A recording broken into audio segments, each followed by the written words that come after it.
Salut à tous. Salut, aujourd'hui on attaque les plaques d'OSB. On fait la peinture. Mais avant tout, on commence par la caméra de sécurité.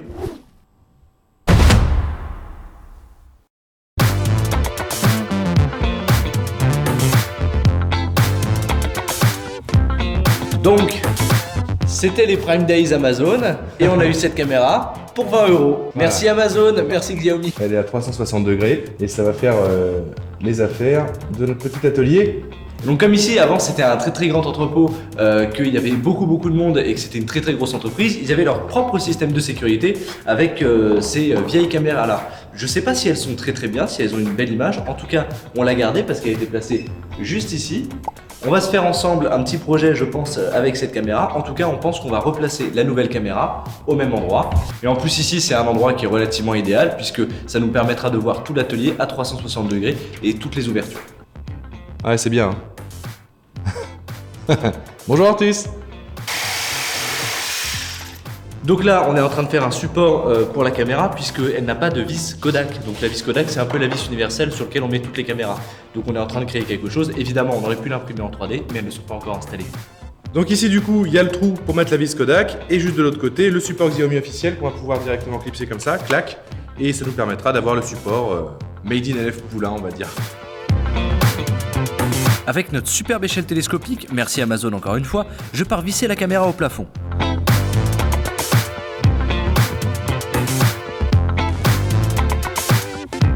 Pour nos tests, on la connecte à une powerbank USB.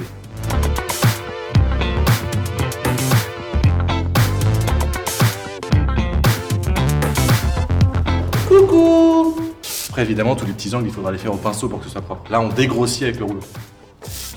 D'ailleurs, c'est une peinture qui est spéciale pour les usages intensifs, donc qui est très recouvrante, presque l'équivalent d'une peinture de façade extérieure. Donc vous imaginez, vraiment c'est de la crème de peinture très épaisse qu'on va pouvoir appliquer qu'en une seule couche. Bon, pendant que Baptiste continue la peinture, puisqu'il n'y a pas besoin d'être deux, avec Jim, on va installer les planches d'OSB contre le mur.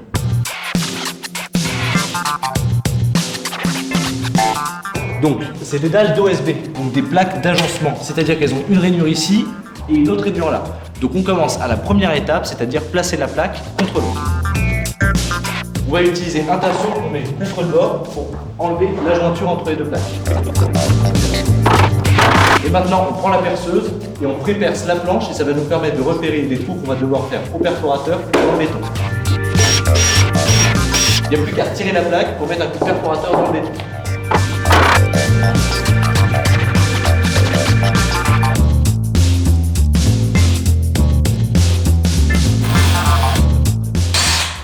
Et donc maintenant, il n'y a plus qu'à mettre les chevilles à béton. Comme avec Baptiste, on risque de coller pas mal de choses sur ces planches-là pour être sûr qu'elles tiennent vraiment très bien. On rajoute de la colle entre les vis. Et maintenant, on replace la planche.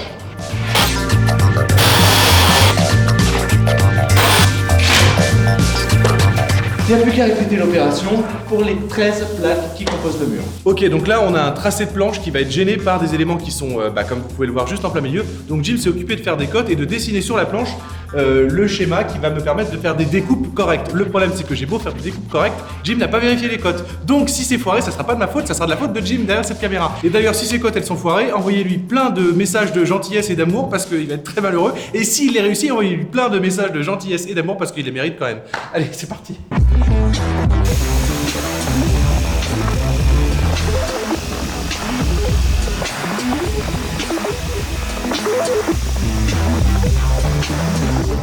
On va voir si Jim est doué. Et c'est raté. Envoyez des messages d'amour.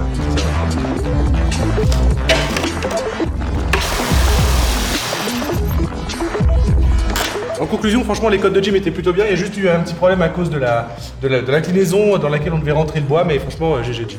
Ici, avant, il y avait une double porte qui avait été condamnée par un réagréage au sol. Mais le problème, c'est qu'elle est encore vachement flexible. Donc ce qu'on a fait, c'est qu'on a quand même mis les panneaux USB par-dessus, mais avec des vis auto-taraudeuses pour l'acier. Donc ça passe au travers de la plaque d'acier de la porte. On a mis en plus beaucoup de colle puisque la porte, elle est complètement voilée. Donc il a fallu récupérer tout le voilage en bas. Je ne sais pas si ça se voit à la caméra, mais c'était assez compliqué.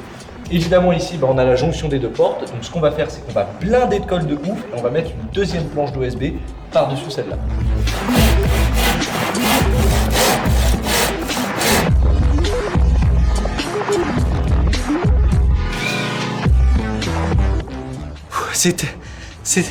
C'est terminé. Donc là, on est en train d'installer une micro cabine speak avec les chutes de ce qui nous restait pour les murs, et grâce à laquelle on va pouvoir faire les voix off de l'épisode que vous avez vu la semaine dernière. Et comme vous pouvez le voir, ça marche plutôt bien. Seb utilise des œillets pour tendre part et d'autre. C'est Des œillets, en fait, j'ai repris son terme. Seb utilise des boucles pour tendre de part et d'autre des cordelettes sur lesquelles pourront reposer les LED watts.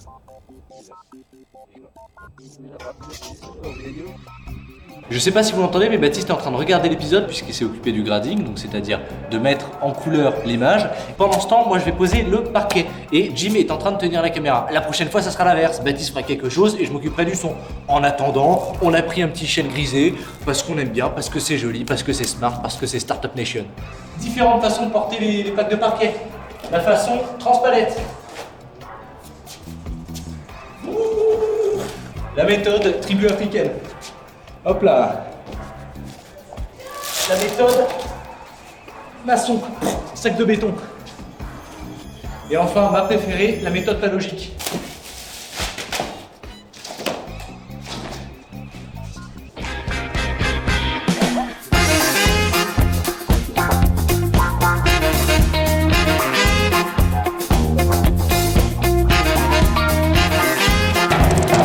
Alors maintenant que le parquet, enfin le stratifié a fini d'être posé, on va se retrouver dans la situation où la porte ne ferme plus.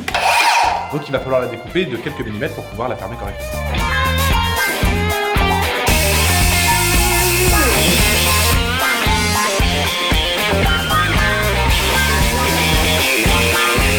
Par chance, la porte est de bonne qualité et n'est donc pas creuse à la découpe. Artus doit quand même mettre un petit coup de marqueur en finition.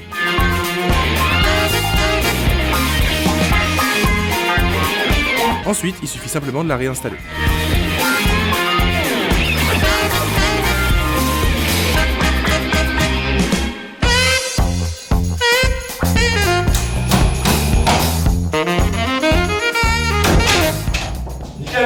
Nickel. Bon voilà, ça y est, c'est terminé, la porte elle est faite, le parquet est posé, et du coup il nous reste plus qu'à poser les bureaux tout autour pour faire un truc bien stylé et quelques plaintes au sol et ça sera nickel. Bonjour. Bonjour. Enchanté.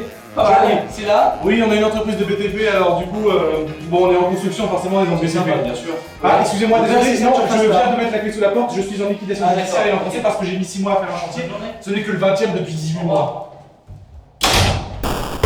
N'oubliez pas d'être tous bienveillants les uns envers les autres. La semaine prochaine, on continue les travaux et là on est vraiment content parce que l'atelier commence vraiment à ressembler à quelque chose de fini. En tout cas, à la semaine prochaine, on vous embrasse. Ciao.